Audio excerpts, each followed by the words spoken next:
दिन हो गए मेरे बेटे को जन्म लिए, मगर मेरा दूसरा अंडा अब तक नहीं फूटा। कहीं वो अंडा खराब तो नहीं हो गया? नहीं, मैंने मेहनत से उसकी देखभाल की है। ऊपर वाला मेरे साथ ऐसा नहीं करेगा। रानो चिड़िया घोंसले में बैठी थी। उसका चेहरा थका हुआ था। तभी बांस के पेड़ से कुछ पक्षियों की आवाजें सुनाई देती हैं। मरती है तो मरे, मैंने कल भी कहा था उसका अंडा खराब हो गया है, लेकिन वो चिड़िया तो जिद्दी है, किसी की सुनती ही नहीं। हाँ हाँ बहन, मैंने भी देखा, 3 दिन से घोंसले से निकली ही नहीं। एक तो इतनी गर्मी, ऊपर से ये पागलपना। अरे हरियाली, क्या पता उसकी ममता सही हो। माँ का दिल यूं ही थोड़े कुछ महसूस करता है। तो क्या अब मिट्ठू भैया भविष्यवाणी भी करने लगे? अरे बच्चा होता तो अब तक निकल आता। 21 दिन बहुत होते हैं अंडे के लिए।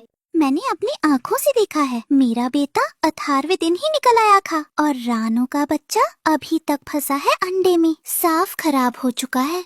आप लोग क्यों उसकी उम्मीद को मार रहे हैं? वो माँ है और माँ तब तक हार नहीं मानती जब तक आखिरी सांस है। अच्छा, अगर तुम्हें इतना दया आती है तो जाओ पानी पिला दो उसे। मिट्टू तोता कुछ नहीं कहता, बस चुपचाप उड़कर नदी की ओर जाता है, मटके में पानी भरता है और उड़कर रानो चिड़िया के पास पहुंचता है। रानो बहन, ये पानी तुम्हारे लिए लाया हूँ, पी लो, थोड़ी राहत मिल जाएगी। धन्यवाद मिट्ठू भैया। बेटा कुकू, तू भी पानी पी ले। पानी पीने के बाद रानो चिड़िया थोड़ा बेहतर महसूस करती है, लेकिन उसकी नजर बार बार अंडे पर जाती है। तभी हरियाली तोती और गोरी उसके पास आ जाते हैं।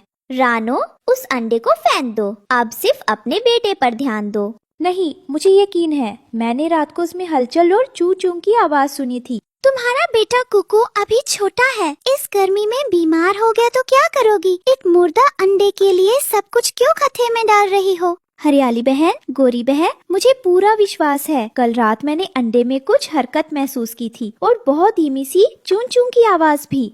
ओहो, अब अंडे भी बातें करने लगे हैं। रानो, ये सिर्फ तुम्हारा वहम है, तुम थक चुकी हो, परेशान हो, अंडा खराब हो चुका है। हाँ, 20 दिन के बाद अगर बच्चा ना निकले तो समझ लो कुछ नहीं बचा उसमें, ये तो मेरी माँ कहती थी। गोरी बहन, क्या तुमसे कोई तुम्हारा बच्चा छीनने लगे तो तुम फेंक दोगी उसे?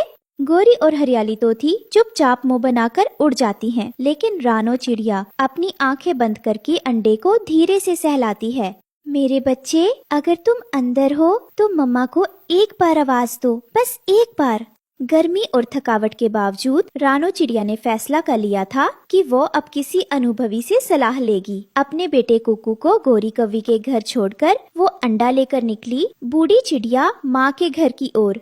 माँ जी, 21 दिन हो गए, लेकिन मेरा बच्चा बाहर नहीं आया।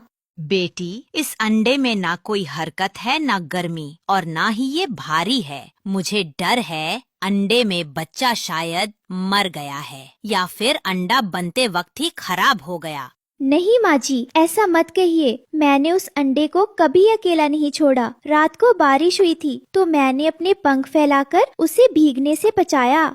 बेटा, ममता अपनी जगह है, मगर प्रकृति के नियम अलग हैं। अगर अंडे से 21 दिन में बच्चा बाहर नहीं आता तो वो अंडा नहीं फूटता।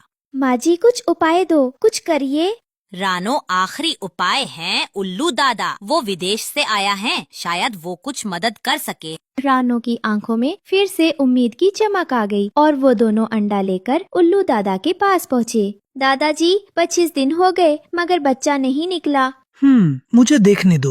वो शीशे से अंडा देखता है, फिर एक डंडी से अंडा हल्का मारता है, अंडा फूटता है। मम्मा, मम्मा, मेरी बेटी, मेरी गुड़िया। माँ का विश्वास जीत गया।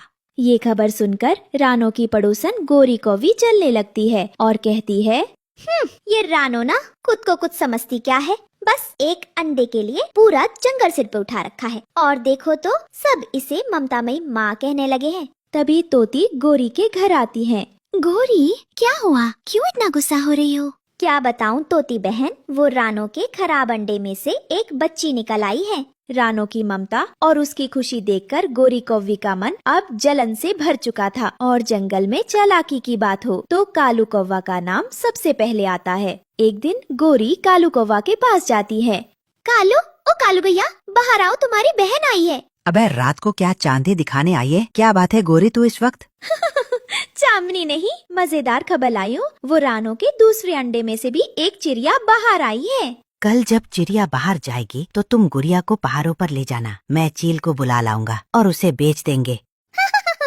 और फिर चील दी से एक बोरी दाने लेकर बच्ची सौंप देंगे और रानो वो फिर अंडे बच्चे के गम में तड़पेगी। सुबह की पहली किरणें जंगल में बिखरी थी। रानो चिड़िया हमेशा की तरह अपने बच्चों को गोरी के पास छोड़कर दाना लेने जाने लगी, पर उसे क्या पता आज की सुबह उसके जीवन की सबसे खतरनाक होगी। गोरी, मैं दाना लेने जा रही हूँ, कृपया मेरी बेटी का ध्यान रखिए और आज उसके लिए कोई फल मत दीजिएगा, पेट भर है उसका।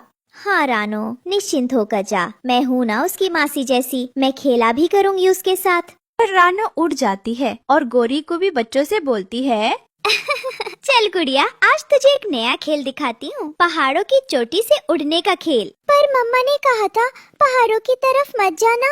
अरे बच्ची, मम्मा ने तो कहा था खूब खेलना और मासी के साथ तो सब माफ है, चलो पीछे उड़ो, वैसे जैसे मैंने सिखाया था।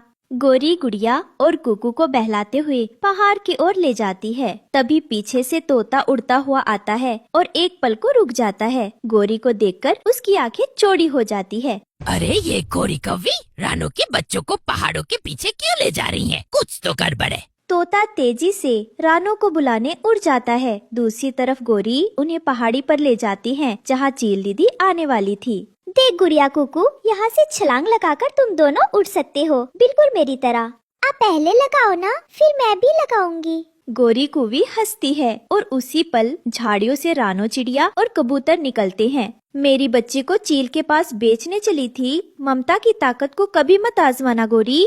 माफ कर दो, मैं गलती कर बैठी, अब कभी ऐसा नहीं करूँगी। तोता और रानो ने मिलकर गोरी को बहुत मारा और गोरी वहाँ से किसी तरह जान बचाकर वहाँ से भाग जाती है। मम्मा, ये मासी नहीं थी, ये तो छोटी कवि थी। अगर मम्मा नहीं आती तो आज हम चील के पेट में होते। इस तरह रानो चिड़िया की माँ वाली ममता और सच्चा विश्वास जीत जाता है और जंगल में फिर से खुशियाँ लौट आती हैं। प्यारे बच्चों, क्या आपने सीखा? माँ का विश्वास कभी गलत नहीं होता और झूठ एक दिन सबके सामने आ ही जाता है। अगर कहानी पसंद आई हो तो लाइक करें, सब्सक्राइब करें और अपने दोस्तों को भी